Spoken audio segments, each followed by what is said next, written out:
यदि हम जिम्मेदार हैं तो भविष्य आने वाली पीढ़ियों के लिए अच्छा होगा। भारतीय न्याय संहिता 2023 अध्याय 8 सेना, नौसेना और वायु सेना से संबंधित अपराध।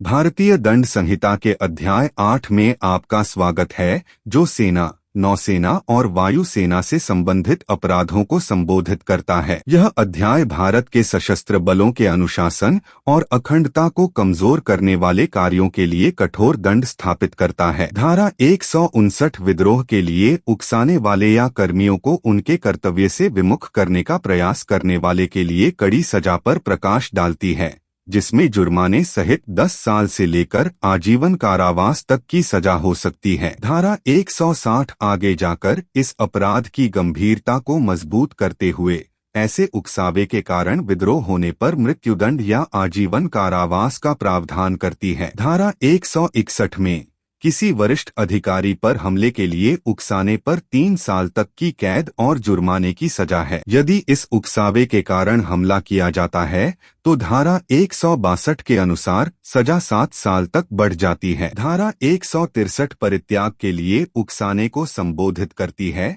2 साल की कैद या जुर्माना लगाती है और रैंकों के भीतर वफादारी बनाए रखने की आवश्यकता पर जोर देती है। धारा 164 उन लोगों को दंडित करती है जो भगोड़े लोगों को शरण देते हैं और उन्हें 2 साल तक की कैद या जुर्माने से दंडित किया जाता है। भगोड़े के पति या पत्नी को छोड़कर जो पारिवारिक बंधन को स्वीकार करते हैं। धारा 165 भगोड़ों को छुपाने में लापरवाही से बचने की जिम्मेदारी व्यापारिक जहाजों के मालिकों पर डालती है, जिसमें 3,000 रुपए तक का जुर्माना है। धारा 166 अवज्ञा के कृत्यों के लिए उकसाने पर 2 साल तक की कैद या जुर्माने, व्यवस्था और अनुशासन बनाए रखने की सजा देती है। धारा 167 वायु सेना, सेना और नौसेना अधिनियमों के तहत कर्मियों को इस अध्याय से छूट देती है, उनकी सजा को सैन्य नियमों के साथ जोड़ती है। अंत में धारा 168 सैन्य कर्मियों के प्रतिरूपण को संबोधित करती है,